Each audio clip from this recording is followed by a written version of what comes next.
Gary's with you. Today we're going to talk about your backhand and we're going to talk about your follow through. Now, what's your follow through for? It's a bit interesting because a lot of people talk about getting feel from their follow through. They get feel or flow of body from their follow through. They don't get feel of ball on racket and all the rest because the ball's already gone. So let's put things in logical context. What happens is you really get all your follow through is to maintain balance after you've struck the ball. Okay? So, and to just diffuse the power in the racket. So if I swing here, I'll hit the ball. The rest of it should be just to slow the racket down and to maintain my balance. So if you can do that, then everything else is really good. The rest of it's not needed. So I don't need to do this here, there. That doesn't need to happen at all. And I actually talk to people about trying to keep this bent. Keep your arm bent here. There's a thing called recoil. Recoil is where you swing here and then you'll bring it back in. And it's really neat and really safe and really good. A lot of the time at the back court, back here, you're going to hit and you're going to hit here and your opponent's going to be there. But if you can do that, then it's pretty safe for them and it's good for you. It's good for everybody. So everybody wins. So what you want to do is understand the benefits of your follow through and then understand how much you need and then develop a style that helps you. And I'll show you a method to actually fix your follow through that works really well as well. So from here, we're going to swing, we're going to hit the ball. Yeah, I'll use my body. And then we're just going to finish up, we're going to keep our arm bent. So keep your arm bent on follow through. And then we come back out here. So what happens with this elbow, if I bend that elbow more, let's say I teach kids actually, and I do what's called the Karate Kid hit. And I'll look a bit silly when I do it, but that's fine because I'm happy to look silly. My Karate Kid hit is this. There. And the reason it's a Karate Kid hit is because bang, there's a Karate Kid kick. Okay, so that's from the movie Karate Kid, yeah? So what happens if I swing there, and finish there, it's pretty cool because that goes dead straight because my racket stays down the floorboard. Understand what happens when I lift my elbow. If I see this line here, so if I swing there, sorry, I'll go back a bit. If I swing there and I hit there, that's behind this leg, yeah? Then as I lift my elbow, what happens is the racket stays over the floorboard and it just stays exactly down that line. If I don't do that, so see how my racket's gone from there, yep, so it's gone down the floorboard on follow through, which means from point of impact or just prior, there, I'm going to go down the floorboard, lift my elbow, lift my elbow, lift my elbow, that has to go straight. But if I go from here and I don't, and I pivot around this point, all that goes over there, and good luck with that one. Hopefully it goes straight. We'll see how we go. Some will, some won't. That's pretty much what happens.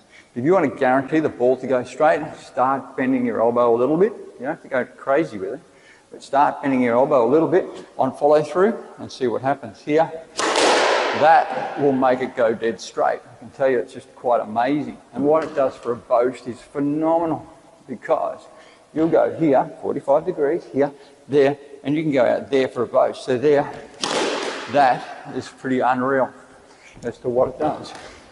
So it's got some real options, it's got some real places here, there, elbow, sorry, that was supposed to be a drop, it's a terrible drop. There, it works pretty well. If you've got a live ball, here, there, elbow, should fix that up. I should be better than that, there it is, got him, third time lucky, but it's all good.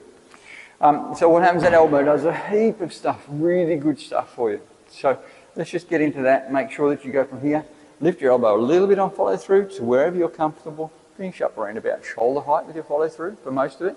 You will have a bigger follow through at the very back because you need to lift the ball out. You need to lift it out. So what happens is you're going to lift it out to go and get the ball deep. But up the front here, I believe up the front here, I virtually won't have much follow through at all. And so I believe that the more you move to the front of the court, the less follow through you have. You start to punch more. So there you go, get rid of excessive follow through. You don't need all that, you don't need that turn on your follow through. You need to keep it down the floorboard a little bit more. That'll make the ball go straight, everything will get fantastic from there. Okay, today we're going to have a look at a forehand volley, and for today's lesson I've got Tom. Tom's going to give me a hand, and what we're going to do is we're going to work on a system of your follow through, what you should be doing with your follow through to get a really good quality outcome. I'll set him up, we'll see what he's got for a forehand volley first, and then we'll take it from there. Let's go volley down the wall, back to me. And again. Good. And again. And again. Sorry. And again. Okay, so Tom does what most people do. What most people do is actually follow through around their body, around here.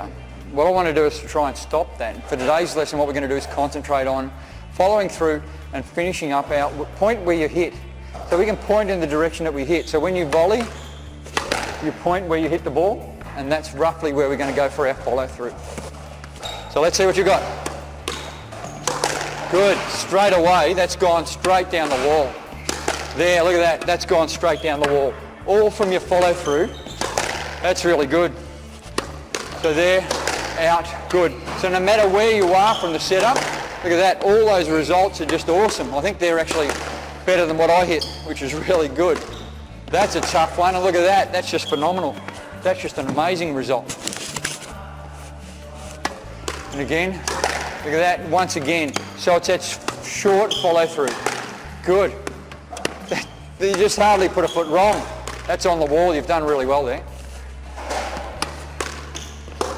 Good.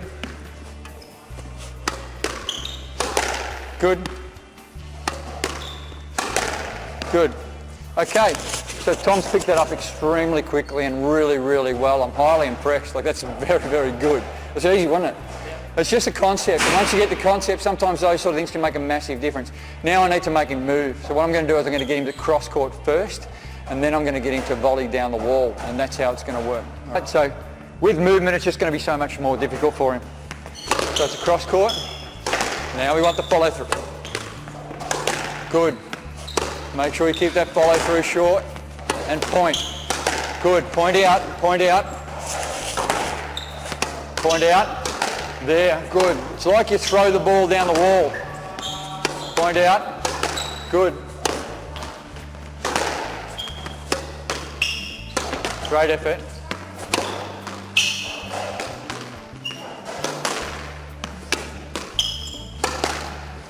Okay. So that's how we incorporate movement into the pattern or into the plan. And we're going to actually show you another way to encourage, because a lot of people do struggle with this, to encourage to actually point with your follow through.